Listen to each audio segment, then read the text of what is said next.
Olá, meus irmãos, a paz do Senhor, que alegria poder mais uma vez compartilhar de uma lição da Escola Bíblica Dominical. Nesta feita, hoje estamos aqui a compartilhar durante esse momento, esses minutos aqui no nosso canal, Minutos de Educação Cristã na Web, sobre a lição de número 12, Profecias de Salvação e Esperança. Lembrando que estamos baseados no livro do profeta Isaías. Está comigo aqui o companheiro presbítero da igreja, o nosso querido irmão Silvio Castro, ele que também é professor da nossa escola teológica, que também ensina na palavra de Deus, e tem prazer de estar participando aqui conosco. Paz, irmão Silvio. A paz do Senhor, evangelista Abraão. Prazer tê-lo aqui. É sempre bom poder compartilhar com cada internauta sobre esse tema tão importante que vamos trabalhar nesta oportunidade, não somente nesta, mas nas oportunidades anteriores, quando nós falamos sobre a questão do livro do profeta Isaías.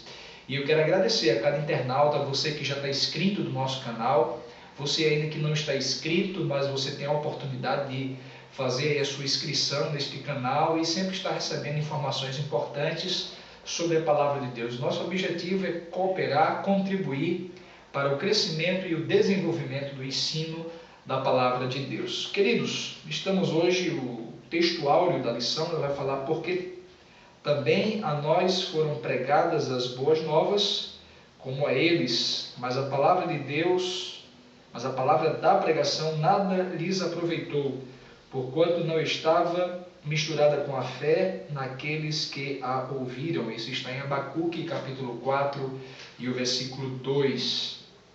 A nossa lição também, ela tem aqui três objetivos importantes, que é compreender por que Isaías é chamado de profeta evangelista, saber o que significa boas novas na profecia de Isaías e, por fim, relatar a respeito da esperança dada por Deus em Cristo. Então, esses são os objetivos principais. O texto bíblico no qual está fundamentada a lição, o texto bíblico, Isaías capítulo 40, versículos 3, 4, 6, 9 e 11. Professor Silvio, estamos aqui diante de um tema que nos chama muita atenção, e o primeiro tópico da lição, ela vai falar aqui sobre o profeta evangelista. Isaías seria um profeta evangelista. No primeiro ponto vai falar sobre a situação do povo, obviamente lá de Jerusalém, um povo que foi cativo no cativeiro. E aí, como nós podemos falar? Qual era a situação do povo nesse cativeiro? Bem, sabemos que todas as vezes que Israel eles estavam em uma condição de obediência a Deus, a paz reinava, a mão do Senhor estava sobre ele. Esse capítulo que a gente está analisando já vai mostrar uma situação de que Deus havia divertido a Israel para não entrar em estado de desobediência, porque iria lhes trazer consequência. A partir do momento em que eles desobedeceram a Deus, veio da parte do próprio Senhor, Jeremias vai falar isso, capítulo 29, versículo 4, que Deus permite eles irem para o cativeiro, e também em Jeremias há uma promessa de Deus trazê-lo de volta. Então Isaías 40 vai mostrar exatamente a situação no cativeiro. Situação essa em que eles foram levados, saídos de Jerusalém em 3 levas, primeira, segunda e terceira, e em uma situação até do templo ser destruído, queimado, e vai mostrar a condição desse povo Israel em uma outra cultura, compartilhando a situação com outras divindades, muito sofrimento, muita dor, aprisionamento, cativeiro, e essa era a condição de Israel nesse período. Sair de Jerusalém, a cidade amada, a cidade que havia o templo, o local da verdadeira adoração, para ir agora ser deportado para uma outra cultura e aprender a conviver dentro dessa cultura sem se contaminar com as divindades pagãs que existiam lá. Vemos assim que não é uma situação muito confortável, né? Não é uma situação assim tão privilegiada, pois havia uma situação de profunda tensão entre a idolatria da Babilônia e justamente a fé que os judeus esboçavam. E aqui fala sobre boas novas. Já no livro de Isaías, ele já aborda essa questão das boas novas, e no segundo ponto do primeiro tópico, o segundo ponto, e o terceiro ponto desse primeiro tópico, ele vai falar, no segundo ponto, sobre o significado de boas novas, e no terceiro ponto vai falar sobre o anunciador de boas novas. Então, qual seria aqui essas boas novas e quem seria esse anunciador? Bom, a palavra boas novas, tanto no hebraico quanto no grego, apesar de terem significados diferentes, não é, mas traz a reflexão de uma boa notícia. Boas novas, tanto no Antigo Testamento quanto no Novo, são boas notícias, uma notícia boa para um povo. Essa notícia ela é ocasionada, ela é falada pelo próprio Deus e levantando pessoas, justamente para mostrar que em meio à adversidade, a cativeiros ou a aprisionamentos, a quedas espirituais, Deus traria uma boa mensagem de salvação para esse povo. No contexto de Isaías, a salvação ou essas boas novas, pelo menos por 4 vezes é mencionada essa palavra boas novas, Deus está levantando um profeta para anunciar que há uma esperança para eles, mesmo estando no cativeiro, que já estava se findando esse período, segundo Jeremias, de 70 anos, e Deus agora traria para esse povo 70 anos no cativeiro, com muitas aflições, perseguições, né? Escravidão. Deus agora trazia uma boa notícia para esse povo de que eles iriam sair dessa condição. Era como se Deus dissesse, chegou o tempo de uma mudança de vida. E no Novo Testamento a gente sabe também que Boas Novas é muito conhecido devido às boas novas de salvação para a igreja e bem como para toda a humanidade. Muito bem, aqui já entra no segundo tópico. O senhor falou que justamente a situação, no primeiro tópico, fala de que a situação de Israel não era uma situação tão confortável. Era uma situação de aprisionamento, de conviver com aquela idolatria, aquele politeísmo de uma maneira geral, e você pode colocar isso, querido professor, diante da sua sala de aula, de que estavam vivenciando uma situação dessa, que não é muito diferente no nosso contexto hoje, cristãos, que muitas vezes dentro da família, dentro da universidade, dentro de um local de trabalho, vivenciamos circunstâncias semelhantes a essa, onde muitas vezes as pessoas, o sistema se opõe à verdade da palavra de Deus. E aí surge essa boa notícia, né, de que Deus iria libertar aquele povo e que eles também estavam com a oportunidade de compartilhar dessa boa notícia para com os babilônios. Agora, no segundo tópico, fala as boas novas do Evangelho. É interessante aí que já vai entrar nessa questão mais do Novo Testamento, provavelmente. Aqui diz que o Evangelho é uma pessoa. E agora, será que o Evangelho é uma notícia em si? É uma frase, é um argumento, é uma colocação em si? Ou ela é uma pessoa? Essa talvez para muita gente seja uma afirmação assim nova, de dizer que o Evangelho é uma pessoa. O que é que o senhor tem a dizer, professor Silvio, com relação a isso? A própria lição vai colocar, destacar em 3 ângulos, né? Vai mostrar o Evangelho como uma pessoa, vai mostrar o Evangelho como uma mensagem. Sim. E vai fazer uma ligação também do comportamento ético. O primeiro ponto, que é o Evangelho segundo uma pessoa, essa pessoa realmente é Jesus Cristo, devido à palavra, a toda a importância que ele tem num contexto de salvação no Novo Testamento e para a igreja. Algumas coisas que Isaías escreveu, elas eram uma figura de linguagem para o Novo Testamento e o personagem de Jesus Cristo. E nós vamos encontrar tanto Marcos quanto principalmente Mateus, que escreveu mais direcionada para os judeus, ele pegando as profecias de Isaías e fazendo uma ligação com o Novo Testamento, mostrando até mesmo em Isaías 40, versículo 3, quando diz assim, voz do que clama no deserto, prepara o caminho do Senhor, mostrando essa ligação tremenda do Antigo Testamento para reportar-se para o Novo Testamento. E no Novo Testamento a gente vai ver toda a importância de Jesus Cristo, do Espírito Santo, da chamada dos discípulos, do seu preparo e de fazer discípulos também. Então Jesus Cristo verdadeiramente ele esse primeiro ponto é a pessoa relacionada com a mensagem do Evangelho, o próprio Evangelho. Então a gente percebe que Jesus é a personificação da mensagem ou da boa notícia de Deus, não é isso? A própria vida de Jesus encarnada. Esse testemunho. Exatamente. E aí coloca, já que o senhor já afirmou, de fato tem aqui na lição, nesse segundo tópico que ele vai falar no primeiro, segundo e terceiro ponto. Primeiro, o Evangelho é uma pessoa.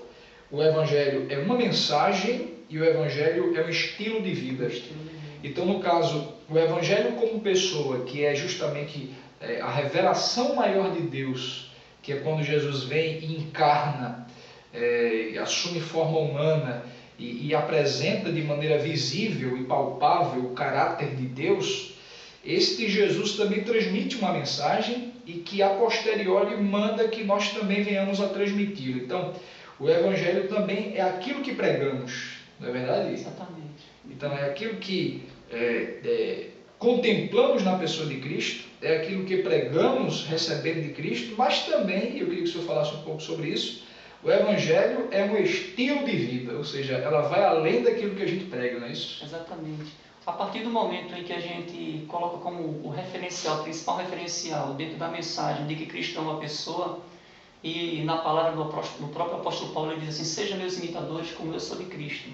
Então, o Evangelho como uma mensagem vai trazer uma importância muito grande para a nossa vida, porque uma vez que Jesus Cristo é um referencial e o próprio apóstolo Paulo manda sermos seus imitadores, como ele foi de Cristo, isso vem mostrar que a nossa conduta, tanto moralmente, eticamente, mas biblicamente, religiosamente, tem que ser diferente daquilo em que nós estamos vendo como um comportamento de algumas pessoas até dito cristão. Então, se Cristo habita em nós, se o Espírito dele habita em nós, temos que mostrar frutos no Espírito, uma vida voltada para a santidade, uma vida voltada para a busca do reino de Deus e principalmente uma busca de conhecimento através da sua palavra. É por isso que a mensagem do Evangelho é tão importante para a nossa vida, que teve uma ocasião que Jesus disse que ele se abaixou para lavar os pés dos discípulos e Pedro diz, lava-me por completo, que desse jeito está errado, não é assim. E Jesus diz assim para ele, se eu não te lavar, tu não tem parte comigo. E Pedro vai dizer, então não, lave-me todo. É quando Jesus vai e diz assim, quem anda comigo não precisa lavar, senão somente os pés. Porque no mais, a palavra que eu tenho pregado, essa aí realmente é a importância para a vida do cristão. Cristo na vida, o Espírito Santo participando em nos ensinar e a vivência da palavra de Deus. Certamente, e aí realmente isso de certa forma nos conclama e nos confronta, porque o Evangelho é a pessoa do Senhor Jesus, é a revelação plausível e mais contundente de Deus. O Evangelho é uma mensagem que ouvimos e que proclamamos, mas acima de tudo o Evangelho é uma postura, é um estilo de vida a ser seguido. E aí vocês que são jovens também, obviamente, são conclamados a viver esse estilo de vida, esse Evangelho, essa mensagem. Nós sabemos que pelo menos existem dois estilos de vida a serem vividos, a serem optados por seguir. O estilo de vida que é contrário aos princípios da palavra de Deus, que aí você tem um leque de oportunidades para vivenciar, para crer, para viver. E a segunda opção seria justamente um estilo de vida que é normatizado, que é guiado, que é conduzido por aquilo que a palavra de Deus diz. E obviamente nós temos essa certeza de que o que a palavra de Deus diz é a verdade e obviamente precisamos segui-la e tê-la como regra de fé, naquilo que cremos, e regra de prática, aquilo que fazemos. Então, que possamos meditar bem nisso. Mas o professor Silvio aqui, ele continua falando no terceiro tópico, já finalizando a lição, falando sobre salvação e esperança. E aqui no primeiro ponto diz que Deus ampara o seu povo no cativeiro. No segundo ponto do terceiro tópico, Deus livra o seu povo do cativeiro. E o terceiro, um derramar abundante do seu espírito.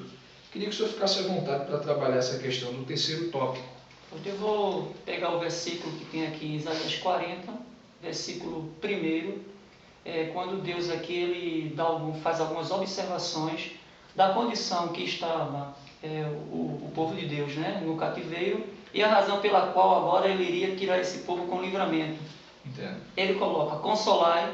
A gente sabe que se consola alguém quando está passando por um momento difícil, um momento triste. Ele usa 2 vezes a palavra consolai, consolai. Ele diz, consolai, consolai o meu povo, através da palavra, através do profeta que estava se levantando em nome de Deus para falar a palavra de Deus que consola. Falai ao coração de Jerusalém, e ele usa uma expressão, bradai, que já é fim do tempo da sua milícia, que a sua iniquidade está perdoada e que já recebeu em dobro das mãos do Senhor por todos os seus pecados. Então, o cativeiro foi consequência do pecado. 70 anos, passando por momentos difíceis, era consequência dos erros dele, por desviarem-se de Deus e da sua verdade. A consequência veio. Mas também houve um momento de que a misericórdia do Senhor foi estabelecida, porque Deus já havia dito, 70 anos de cativeiro e vai haver um retorno. E agora, através da misericórdia do Senhor, Ele vai livrar Israel de uma situação de escravidão, de fome, de miséria, de apostasia, isso no Antigo Testamento. E toda essa situação, ela é reportada para aquilo que Cristo fez na cruz do Calvário pela humanidade, por toda a humanidade, quando Ele deu o seu Filho na cruz do Calvário, né? Deus deu o seu Filho na cruz do Calvário, para também nos trazer uma condição de nos livrar, né? da condenação eterna, nos transportar do império do seu amor para o reino da sua luz, nos conceder atitudes novas através do novo nascimento e do Espírito Santo de Deus trabalhando na nossa vida, e nos dando uma postura que essa verdadeiramente é que importa, uma postura que seja uma postura que Deus se agrade, né? Não uma postura que eu quero ter ou que eu acho conveniente, mas uma postura que o Senhor venha se agradar da nossa conduta, porque Israel tinha um posicionamento, tinha uma conduta, e essa conduta muitas das vezes eles até achavam que estavam agradando a Deus,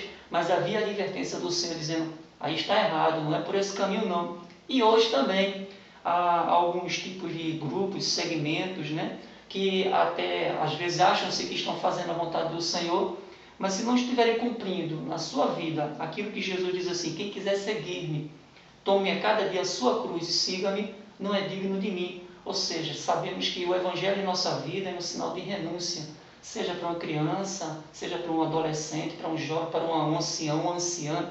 O Evangelho, uma vez na nossa vida, isso implica em renúncia. E a gente sabe que renunciar é você sair de circulação do seu próprio eu, do seu orgulho, né, das suas vontades, para deixar que a vontade de Deus prevaleça em sua vida. Então eu acho isso interessante, porque a vontade de Deus, o desejo de Deus, era libertar tanto Israel, desde que houvesse o arrependimento, quanto libertar toda a humanidade, desde que houvesse arrependimento. Tanto para Israel, a conduta deles era que iria dizer se eles verdadeiramente mereciam sair do cativeiro ou não, a libertação, e para a humanidade de hoje também. O cativeiro, a situação de Satanás aprisionando vidas, mas Deus também coloca na condição do homem o desejo ou a vontade. Quer sair dessa condição ou não? Se quiser sair, vem através de Cristo que você sai do cativeiro. Caso não, ainda continua sendo uma situação de aprisionamento espiritual. Exatamente. E aí essa lição ela trabalha muito bem essa questão da ação de Deus diante do povo que está no cativeiro, sofrendo, passando por adversidades, Deus conclamando o povo para um arrependimento e, obviamente, havendo uma libertação daquele cativeiro. E você, professor, você pode também abordar essa temática, visto que é a temática da lição, e também trazer uma aplicação para o dia a dia da vida daqueles que muitas vezes andam distantes de Cristo e que precisam libertar-se desse cativeiro do pecado e que muitas vezes nos coloca distante da vontade de Deus, mas para isso precisa haver o arrependimento dos nossos pecados. Professor Silvio, eu gostaria que o senhor deixasse suas considerações finais para cada um dos nossos internautas. Eu gostaria de deixar como reflexão que, apesar do livro de Isaías ter sido escrito em torno de 600 e 700 anos antes de Cristo, né, essa passagem do cativeiro, alguns comentaristas colocam em torno de 600 anos entre a primeira leva, a segunda e terceira, mas que ela traz uma mensagem muito viva para a igreja, né?